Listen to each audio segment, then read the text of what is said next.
Hello, buddy. Welcome back to Tin Man's Core Channel. I'm your host, Jeffrey Tin Man Taylor. Today, I'm going to be continuing off my Disney movie collection. This is going to be part 2, and it's all my live-action Disney movies. Let me show you all the movies that I have right now. Booyah! I tell you, there's a lot of them here, but let's start off at the very top. We're going alphabetically here. Alice in Wonderland and Alice Through the Looking Glass with Johnny Depp. I mean, when he became the Mad Hatter, I was like, yes, that character was meant for him because he could really pull off a goofy character in all that makeup.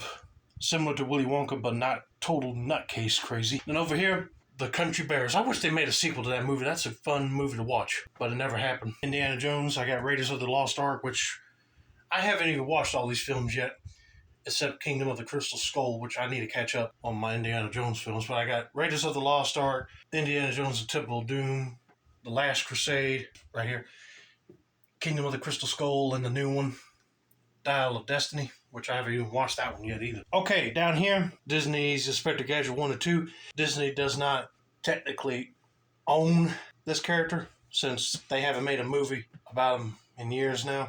But I heard that they were going to do a reboot called Gadget, which was going to be aired on Disney+. I said, man, I wish Disney would just make a third Inspector Gadget movie with either these two back in it or bring back Matthew Broderick as Inspector Gadget. It don't matter to me as long as they're making another one. I'm happy. National Treasure 1 and 2.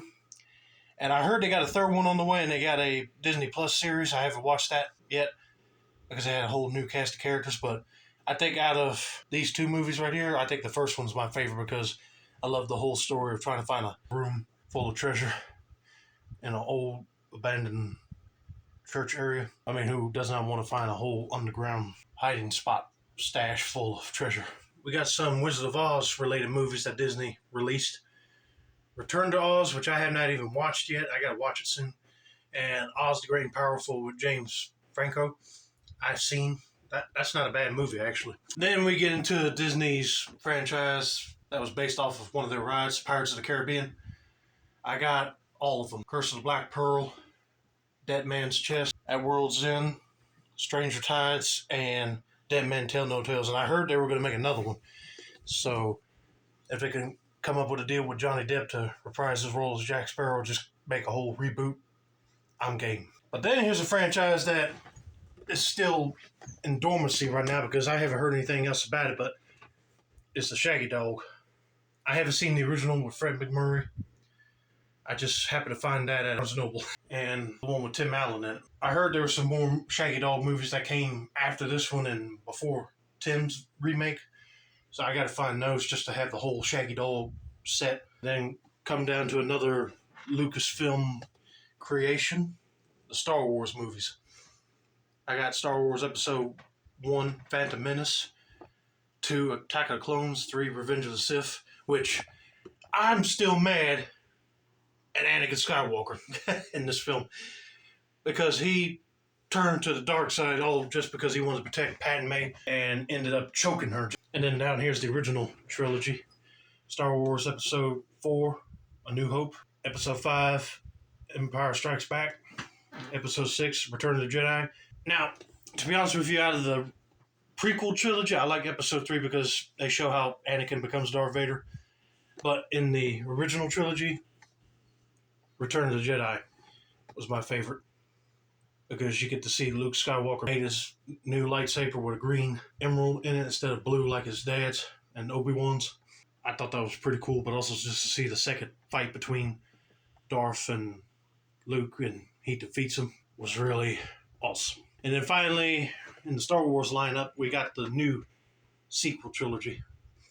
We got The Force Awakens, Last Jedi, which I was not very fond of because they killed Luke Skywalker off and I was mad at that. And I have not seen Rise of Skywalker yet. I've seen some people's reactions to it and I was always wondering why they had to bring Emperor Palpatine back. He was dead in Return of the Jedi. But they were able to kill him off completely in this film. And then finally, the only live-action Disney movie that I have left is Treasure Island, which I have not even watched yet, but I love the whole story of Long John Silver and Jim Hawkins going to an island that's full of treasure. It's another one of my favorite Robert Louis Stevenson's novels besides Dr. Jekyll and Mr. Hyde. Now, I wasn't going to include the Marvel movies because we'll be here all day. And I just included Indiana Jones and Star Wars because they're Lucasfilm properties, but they're distributed through Disney. As well as the same thing with Inspector Gadget or Treasure Island, they're just distributed through them, even though they're not owned by them. Or the two Wizard of Oz movies I have that Disney made. That's all I got. I had the Lone Ranger with Armie Hammer and Johnny Depp in it, but I think I misplaced it or sold it one because that was a good movie. I wish they made a sequel off of that film, but with all the trouble that Armie Hammer went through, I don't know if that's going to happen. But anyway, hope you all enjoyed this video. Don't forget to like, subscribe, turn on post notifications for more movie content like this. Stick around because part 3, I'm going to be bringing Christmas a little early for all of you guys. That's right. I am going to be showing off all of my animated and live action Disney Christmas films. So I hope you guys stay tuned for that. And let me know down in the comments which film that I showed you in my collection was your favorite. And have a nice day, buddy.